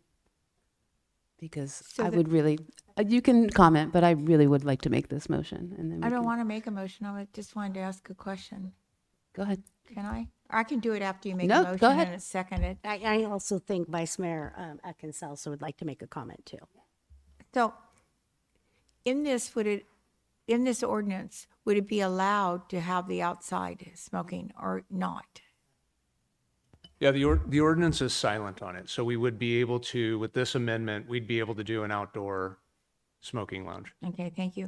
And then, so what would happen is somebody wanted to come in and do this, then they would pay their permit fees, it would be evaluated, taken to the planning commission. If it was appealed, then it would come to the council. Correct. Okay, thank you. The concerns, before I was able to see it, I had some concerns, but then after reading through it, those concerns were addressed. And just to state what some of them were, one of them were for employees, because that was one of the concerns for why we don't smoke inside, cigarettes inside businesses and such for people that work there. But I saw provisions made for that in this. And then also just the effects of passersby was a concern for me too. And I understand that people smoke outside illegally, but most people don't like whatever the odor is to be accosted with something that you're not into, and especially for children. So that is a valid concern. And even though people might do it illegally, it doesn't mean that we can authorize that. So I liked the provision that said, if there were problems or complaints, if someone was trying that it would be addressed and that the people running the lounge would need to fix those. So it seems like it was really well thought out and well done, and the questions I had were answered. So thank you. Thank you. And I also am comfortable moving forward tonight. As we've discussed, approvals are handled on a case-by-case basis through our planning commission and city authorization. And I'm looking forward to closely looking at the implementation details as they come back for adoption. And it looks like we have somebody on the right of me that would like to make a motion. And thank you. That was very well presented. Yeah. I would then move to introduce ordinance number 1586, an ordinance of the City Council of the City of Arcata amending the Arcata Municipal Code relating to cannabis consumption lounge permits, standards, and restrictions, and to consent to read by title only. And I will second. So we have a motion from Councilmember Matthews and a second from Councilmember Schaefer. All those in favor? Aye. Aye. And I say aye, so the motion passes.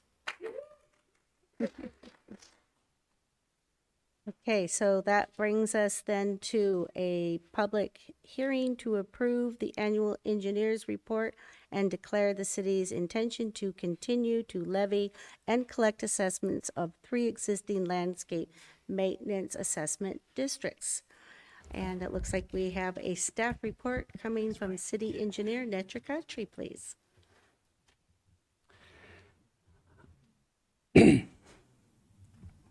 Good evening, Council, again, and good evening, members of the public. Most of them are leaving.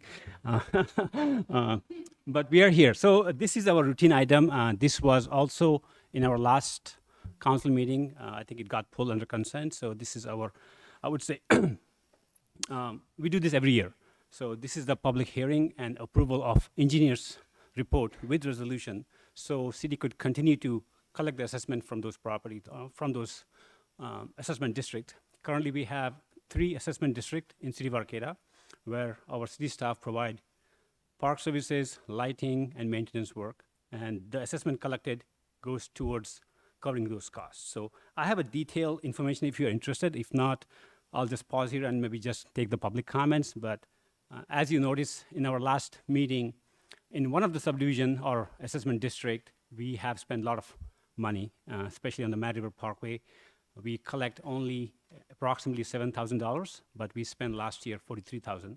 But that was the combination of our new projects, new park, new pickleball court, parking area. So we will be tracking this again next year and see where we land. And if we have to make some adjustment, we'll bring back to you. But for now, we're just trying to make no changes to the assessments.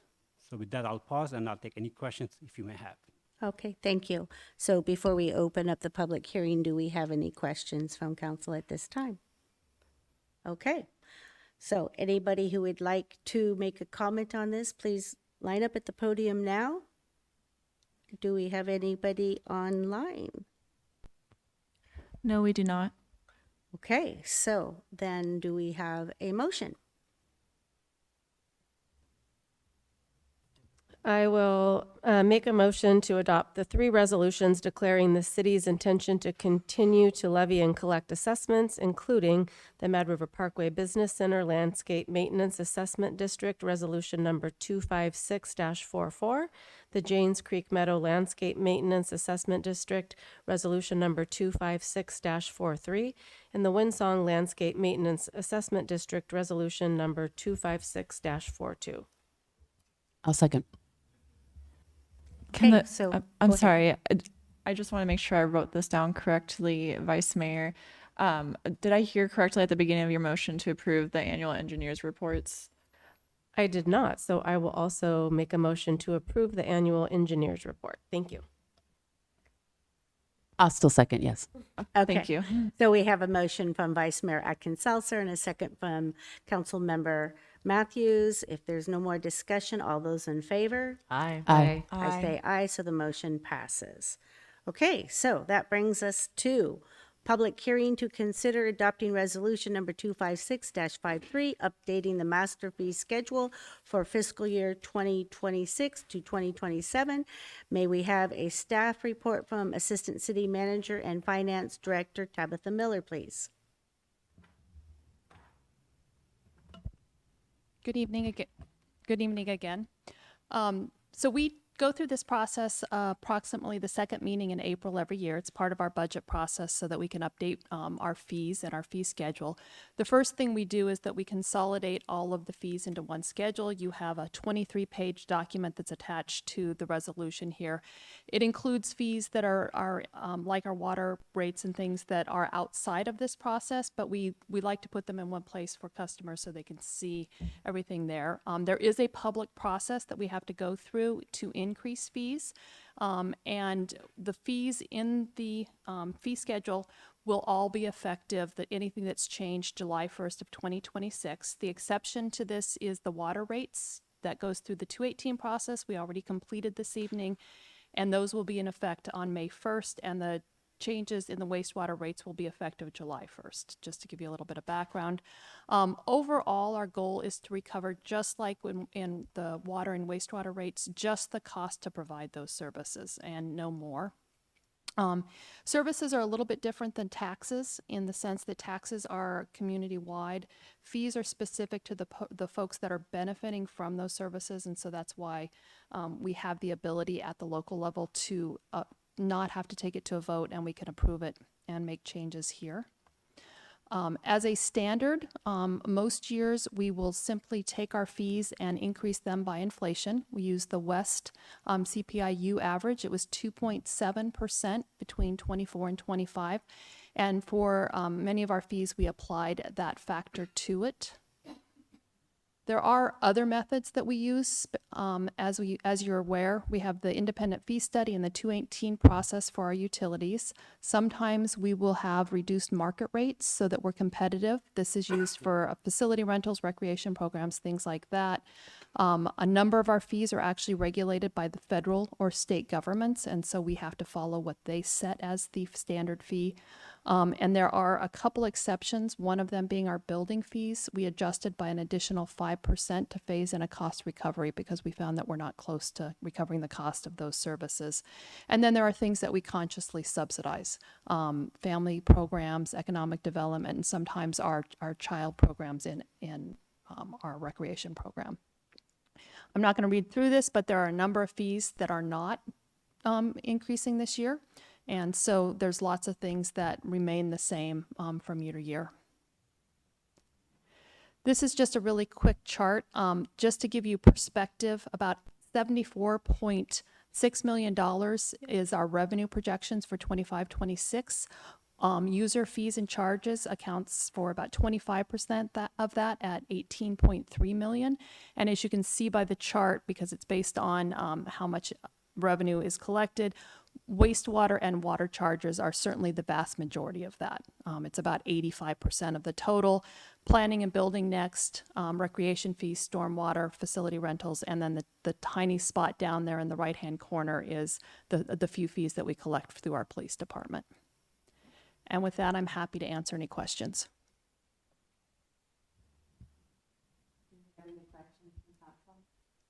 I only have one. I wanted to ask you, when you have pool tables in a bar, is that considered a pool room or is it separate? You know, I will have to get back with you. Oh, I'm sorry. Because I don't actually have the answer to that. Well, I saw that here and I'm thinking, you know, so many of our bars have pool tables and I'm just making an assumption. Well, maybe you don't go to those bars. But anyhow, we do have bars that have pool tables and there's quite a few of them. So I was just noticing, I was thinking about that. And I will certainly get back to you with an answer to that No, question. you probably don't have to. It's just, if it's just out of curiosity, I asked that. Okay. And if there's no more questions, then I'm opening up the public hearing. Do we have any members of the public that would like to comment on this item? Go ahead. Hi, my name's Joanne McGarry, and there's a quick look at that list of fees that are not changing, and I saw bicycle license. I didn't see dog license. Was that in there? It was not. Dog licenses are going up. It's going up. Okay. So those are two issues of kind of, we're not advocating a lot or doing a lot to promote, in my opinion, people getting licenses for their dogs and people licensing their bicycles and bike theft and, you know, dog ownership. I think those are two things that our community, we benefit by having both of those bikes and dogs in our community, but there's a responsibility involved in some of that. And I do think a bicycle license program, and I think there's some sort of state funding opportunities in the bicycle licensing that might actually help us, especially people who are bike owners who are really concerned about losing their bike through theft, that if there's a really solid way that we can license our bicycles that's not too onerous a fee, I think we should be promoting that a lot more. And I really do think we should be promoting dog licensing as a component of responsible pet ownership, and especially reduced fees if the animal's spayed or neutered. So I just really think we kind of neglect those two things more than we promote them. And I think in the future we could promote them better. Thank you for your comment. My understanding is you can register your bike through APD with the little number that's like on the stem of the seat. At least you used to. I've done it before. So, And can I respond to that too? Because I was just talking about this the other day, and I know Adventure's Edge does it, and I think Revolution does it as well. That if at least, and I know a lot of people don't purchase their bike new locally, but if you do purchase your bike from one of those entities, they save your serial number, they have pictures of your bike, and as it's registered to you, so if it does get stolen, you can go to where you purchased it, get that information, and bring it to APD, which is a really cool service that our local business provides. So.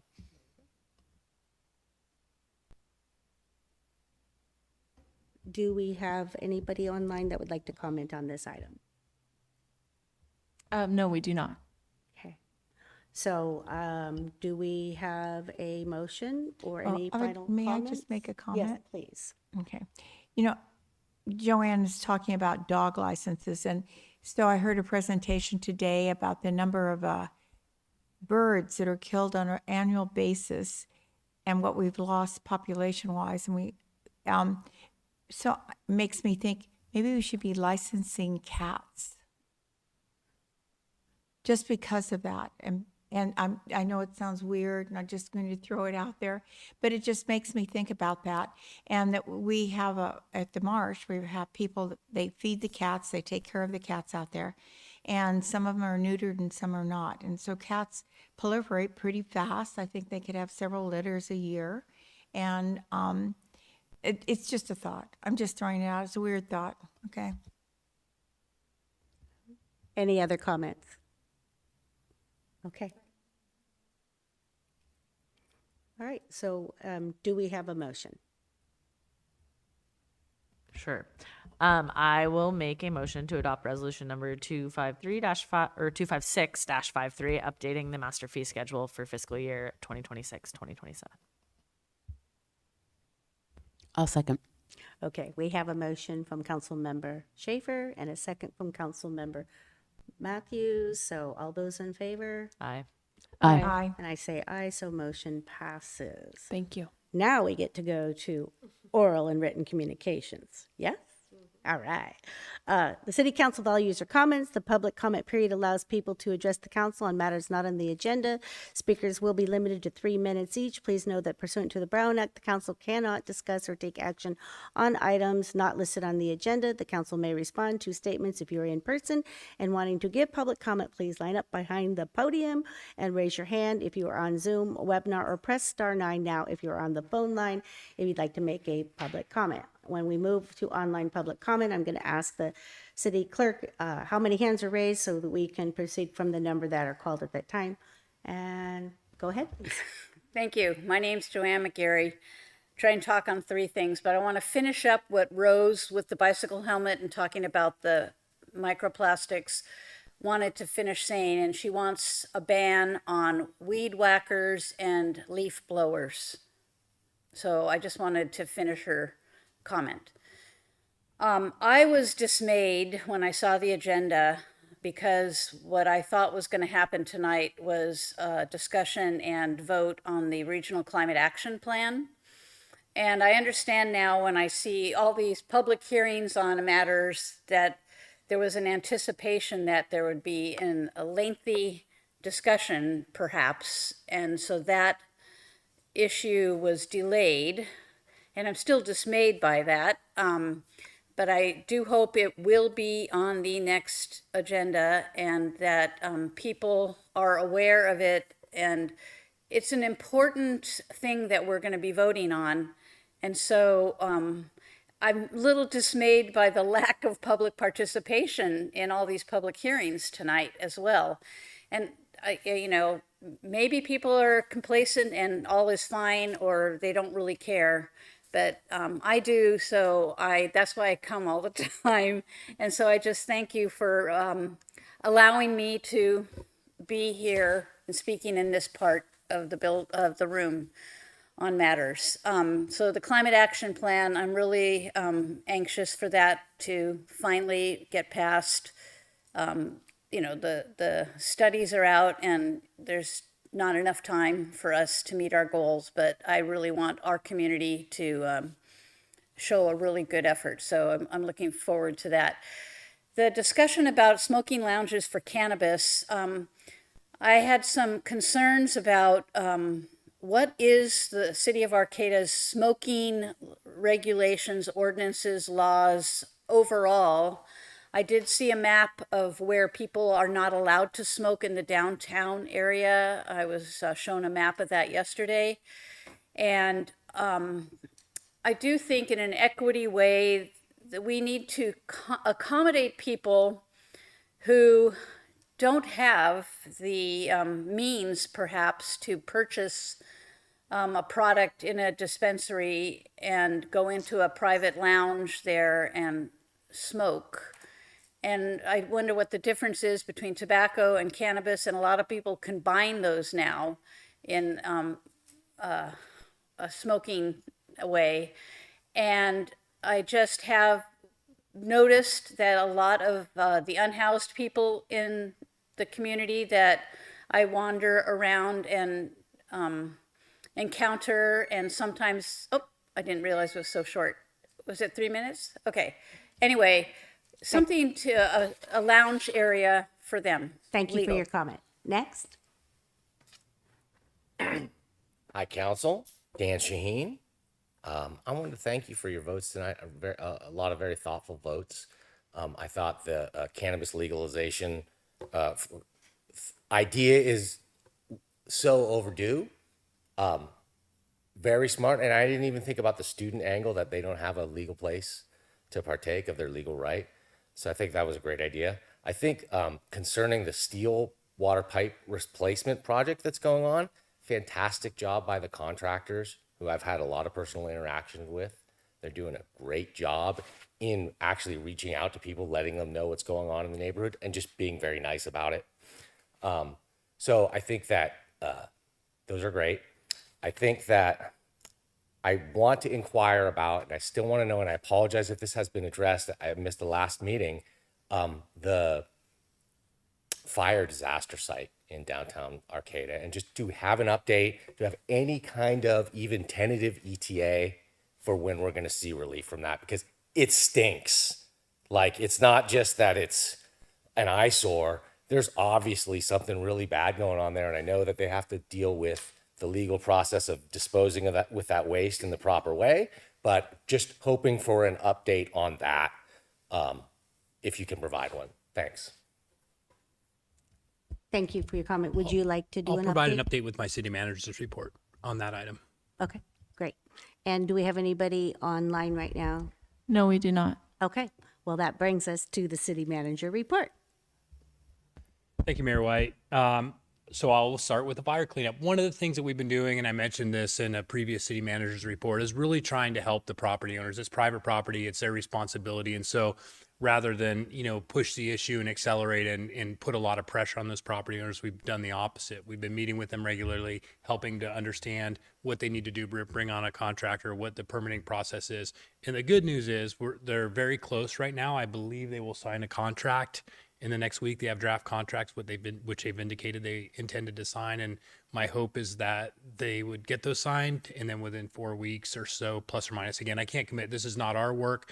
I can't commit, so I'm not speaking on behalf of the property owners. This is what my understanding is of what would happen. But theoretically, the contractor would mobilize once they get their personnel and equipment in order in about 4 weeks. And then the project cleanup will take about 4 weeks. And one of the things we've committed to do on our side is to accelerate that permitting process. There will be some issues, like when you're bringing in trucks and you're removing equipment, it's going to be a disruption to the traffic flow. So we'll be thinking about closing roads and doing what we can to expedite that, and then coordinating meetings with County Environmental Health, who has the responsibility for hazardous waste cleanup. And so they've indicated that they'll get with the contractor and come and work with them to get a plan approved quickly. So all the things are falling into place, and appreciate the community's patience with those property owners. This is a tough thing for them, and I appreciate them sharing their thought process and their finances and things with city staff so that we can help them and think about ways to move it forward. In other news, there's just a few other things I'd like to mention. One, we do expect to bring the climate action plan to the next council meeting. There's a lot of moving parts of that, and we want to be very thoughtful. So we're thinking about that from a staff perspective, but right now it's currently penciled in for our next council meeting. Also had the honor to sit in on a hearing with administrators with the state university system for the accreditation of Cal Poly Humboldt. And it's just great that they, with Councilmember Stillman, it's great that they include us in those things. We had a homeless services working group meeting today, and I'm sure some of our council members will report on that. But one of the things that I find has a lot of potential is we've had a lot of discussions with the county mobile intervention service teams lately. They have received a new funding source, so they don't need money to come work in Arcata. Their primary obstacle is more staff right now, and so they are advertising for staff positions, but they've shown a real interest in coming and working with the city, working with Arcata House. We're also interested in connecting them with our ambassadors. They'll be visiting our ambassadors on the 30th, and we're thinking about ways that we can separate crisis intervention from police contacts, and everybody seems to be on board. There seems to be a real alignment for that, and so I'm excited that this is moving forward. This is the second meeting we had with them today, and so I think there's a lot of real potential there. And then the other thing is there's been some real funding challenges and funding cut from Arcata House for the services that they provided the Andex for the day center, which include like mail, showers, other things. And so we're talking with Darlene Spohr, we're talking with the county. It looks like the county will be able to reinstate some funds, but those are vital services that are provided for the homeless community. And so appreciate working with Arcata House to make sure to not provide a gap in those services, even though some of the hours and staffing are diminished, but they seem very committed. And so I appreciate working with them as a community partner. And that's all I have. Thank you for that update. All right, so that brings us to council reports. All reports shall be specifically limited to items relating to city business and shall not request or lead to action by councils at this meeting. How about I start on the left this time? Sure. Okay, so, well, first of all, I would like to mention that this weekend is the beginning of the Godwit Days Migratory Bird Festival, and we already are starting with trips tomorrow, but we'll be in the community center on Friday, Saturday, and Sunday. And the other thing is that in the hallway now, because it's going to be Preservation Month in May, and we have historic properties that are on the National Register of Historic Places that are now in the hallway framed, and they were done by Tom Bethune. Bethune is how I'm not too sure how you pronounce his name correctly, but he's a photographer, and he came to us because he was interested in what had happened with the buildings that were burnt, and he had a lot of photographs about that. And so I met with him, and we came up with the idea that we should do something around Preservation Month, and that we should look at our National Register nominations. And so that's what you'll find there. Also, I wanted to mention that Startup Humboldt, they're going to have the Shark Tank, and that is where they have applicants been applying for the $200,000 for their project. This will be handled differently than it's been in the past. And so if you win that, then you'll be incrementally given your funding. We used to have another program that years ago ran at Humboldt, Cal Poly, and people got their funds and then they maybe did their project or maybe they didn't. But in this case, it will be happening. If you're interested in going and seeing who those winners are, it'll be on April 23rd. It's at 6 o'clock and it'll be at the Eureka Theater. Another concern that I was told on the Air Resources Control Board, North Coast Regional Air Resources Control Board, anyway, is that they're concerned about the particles that are coming off of the fire area. And I noticed today, or maybe it was yesterday, that a swath has been pushed in, and I'm sure that they're still doing investigations on that property, trying to figure out what's going on. When I went to the dentist, they told me, oh, they're cleaning up the property. And I said, are you sure? I think it's a steel pipe replacement project. And of course it is the steel pipe, but I think they're also excited to be able to have that cleaned up, that they were sure that's what was going on. I went to the Planned Parenthood event, and it was very successful, but what I wanted to mention is that I had an individual come up and talk to me about Northtown and Hatcher, and they're very concerned about that project up in Northtown, and they're gathering together as a community, and they feel like they're really well connected as a community to come to the council about that issue. This individual also told me that one of his friends rented to Hatcher and that it was a difficult situation. So I just wanted to alert you that that could actually come towards us. And I don't know what we want to do about it, but I just am letting you know. Thank you. Thanks. So we've all been attending some budget study sessions. I had my monthly Humboldt Waste Management Authority meeting. Many of us also attended the League of Women Voters luncheon. And then today we had the Homeless Services meeting, and there were a couple of announcements. I did express when we were talking about MIST on behalf of council and our community that we've been talking, well, since some of us 2020 when we were here about, really wanting clinicians. And so we've been looking for that path forward, and our community wants that. And so whatever we can do to make that happen. And right now they're trying to hire for it. But we are really working with them to get some, like clinicians. And they've been working in our community, but they're not Arcata specific. And there's really only a few of them that are covering the entire county. It's actually ridiculous. So they're trying to hire more folks with the funding they have so they can offer more services. But a couple of things that are coming up on April 25th, which is not this coming weekend, but next, it is the spring day for donations for Arcata House Partnership at the Annex. And there's a flyer that's circulating about, but this is a great time to donate. Some of the things they need are new socks and underwear for men's and men's shirts and jackets, size large and up, men's pants, sizes 32 and up, blankets, toys, rain gear, garden tools, seeds, and bulbs. And so that's some things that people can do, and to clean out your closets and help some folks. And there's also a film that'll be happening at the Arcata Playhouse on April 29th from 4 to 6. And it's called No Place to Grow Old. And it's about older folks experiencing homelessness for the first time. And today, usually our homeless services meetings are usually depressing. And today, Darlene shared that she had 2 people in their 80s come in that are now for the first time in their life homeless. And what a tragedy that is in this country, that people can become homeless at any time, and especially in your 80s. So I guess on that note, I'll pass it along.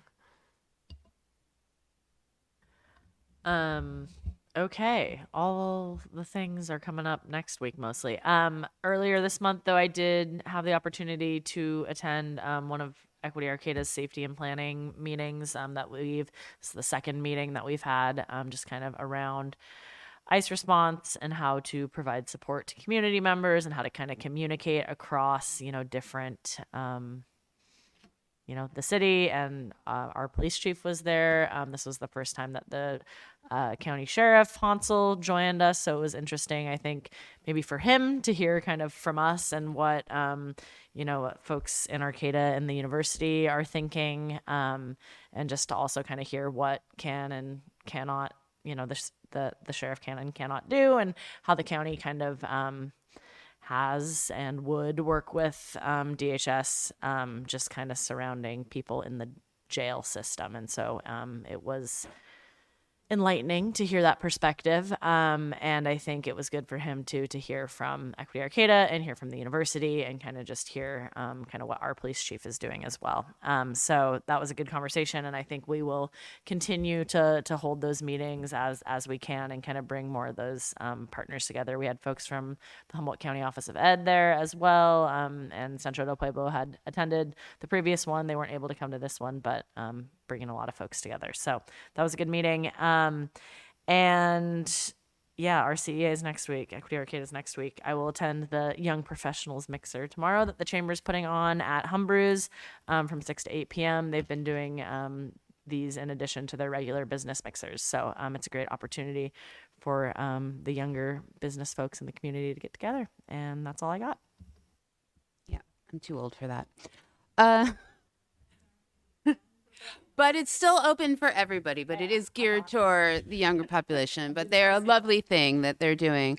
Let's see. So as we're talking about the fire and fire relief, I am a part of the committee that all of the generous donations that have come in from the community. Thank you so much. It's raised so much money. I am part of the group that is dispersing those funds. So we have an application for the businesses that were affected, and they've been filled out, and those disbursements have started to the businesses that were affected. And I know that the chamber will put out a letter to the donors letting them know where the funds have gone to, but all of these businesses that have applied for those funds are starting to see that funding come through. Also, if you have not gotten a chance to go into Jacoby's Storehouse and see the beautiful new display in the center that was done by a Yurok basket weaver, the Tree of Life display, it is absolutely lovely and a wonderful addition to the storehouse. I encourage you to go check that out. And while you're there, Plaza Grill reopened tonight. Really wonderful to see Bill again in action. What else? The Humboldt International Film Festival is next weekend, the 23rd to the 26th, and those are student-chosen animated films. My son may have had a part in choosing those, so go check that out. And everybody else took my things, so we're good. No, it's all good. Okay. So, yeah, lots of repeating. I did also attend the League of Women Voters annual luncheon, and it was great. They honored local community members. We had featured speakers on civic engagement, including Mike Wilson representing our district and Susan Seaman from North Edge, formerly AEDC. I attended a California Association of Governments meeting, and the board is supporting funding for housing planning and pushing back on policies that could limit some local flexibility or reduce road funding. Tomorrow I have an HCOG meeting, which is the Humboldt County Organization of Association of Governments, and the board will be reviewing road and pavement planning, consider bike and pedestrian funding, and then we'll receive updates on regional transportation priorities. Also want to invite everyone to come celebrate the new free little library adopted by CUNA, Comunidad Unidad del Norte de Arcata. Big thank you to the Rotary Club of Arcata Sunrise and Shoshana Rose for the free little library. That will happen on Friday morning, along with the Arcata Chamber for the ribbon cutting for that library. And it will be at 8:30 for a celebration and 9 o'clock for the ribbon cutting itself. And that's at the Valley West Park on Howland Drive. Also, this Friday at 6 p.m., CUNA is partnering with the North Coast Growers Association for the month's free What's Cooking Culinary Arts program. So come join for a delightful experience filled with fresh, local grown produce harvest box theme evening and a wonderful community atmosphere with Chef James Taylor of the North Coast Growers Association and owner of the Loca or pop-up. Hope to see you there. And then next week, CUNA will be hosting its very first Loteria, which is a Latinx bingo. For more information, go ahead on social media or website. It's CUNA Comes Together on all platforms. And finally, once again, I have the honor of speaking about living in Humboldt and being a resident of Arcata this Saturday morning, bright and early, at Cal Poly's Humboldt's second spring preview this year. Dates of future meetings and future agenda items. We'll be confirming a fiscal year 2026-2027 budget study for April 29, 2026. That will be at 3:30 p.m. in the council chamber. And I believe, unless anyone has anything to add, this meeting is adjourned.